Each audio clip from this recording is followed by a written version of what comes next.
السلام علیکم و رحمت الله و برکاته. دوستان عزیز، الله سبحانه و تعالی بعد از عبادت خود یعنی نیکوکاری کردن، نیکی کردن با پدر و مادر گفته است. یعنی وعبد الله ولا تشرکوا به شیء و بالوالدین احسانا. عبادت کنی الله را و با او شریک نیاره یگان چیز و نیکوکار باشه نسبت پدر و مادر. آیا از خودمان پرسان کنیم که آخرین مرتبه با همراه پدر و مادر کی صحبت کرده بودیم و با همراه همسرمان یعنی با همراه زنهامان کی آخرین بار صحبت کرده بودیم؟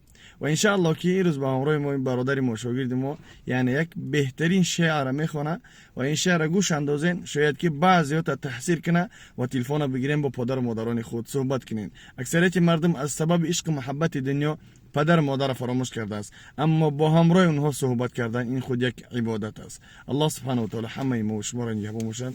مرحبا. سرم درد میکند نیست مادری من، که دستی خود بماند بر سری من. چو دستی خود بماند بهر فرزند، که شاید ساز شود دردی سری من. صدایت میکنم مادر، جوابم میدهی یا نه؟ که نالان گشته‌ام امشب، تو یادم میکنی یا نه؟ اگر کردم بدی مادر، اگر کردم بدی مادر، جوانی بود و نادانی. بگو مادر که شیرت را حلالم میکنی یا نه؟ سرت گرمی هر خاندان است، نگاهت بیریا و مهربان است. ببوسم دست و پای خسته ات را، که جنت زیر پای مادران است. پدر خوب است و مادر نازنین است، برادر میوه روی زمین است. برادر از برادر دور باشد، مثال خوشه انگور باشد. مسافر هر کجا باشد، وطن را دوست می دارد. چو بلبل در قفس باشد، چمن را دوست می دارد.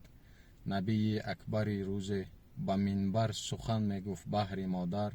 جوان ناگهان خست و از بر، بگفتا یا رسول الله، بگفتا یا رسول الله، که دارم مادری پیر و کهنسال. شب و روز او جویان بود احوال، پیاده بردمش تا کعبه بردوش. نکردم خدمت او را فراموش، کنون گویا که حق دارد از من. بگفتا در برش 10 بار دیگر، پس آن بیتت گردد بهتر. الله المستعان. سبحان الله. ببینید چه خیلی مضمونی خوب داره. یعنی از احادیث نبی صلی الله علیه و سلم گرفتگی این شعر، یعنی الجنة تحت اقدام امهاتکم، جنت زیر پای مادران است. با مخاطر کدامت که پدر مادرتان حیا هستند، قدری اونها را بدانین، برکت همونها هستند. ستون خاندان ما و شما این پدر مادر است. ان شاء الله که برکت همونها است که الحمدلله که روز ما گشته ایم. دعای همونها است که الحمدلله در کسب و کار ما و شما برکت است. با مخاطر یعنی تلفن ها را بگیرین، با پدر و مادران خود زنگ بزنین، از احوال اونها پرسان کنین. اونها خرسند میشوند. چه خیلی که فرزند شما را میگه که پدر جان من یا اینکه مادر جان من، چقدر شما خرسند میشین. اگر که شما را زنگ بزنین بپرسین که مادر جان من، عزیز مهربانی من، پدری من، پدر مهربانی من، اگر زنگ بزنی از احوالش پرسان کنی، با والله که مثل که یک شتر سرخی که برای اونها هدیه میکنی، انم قدر خرسند میشوه.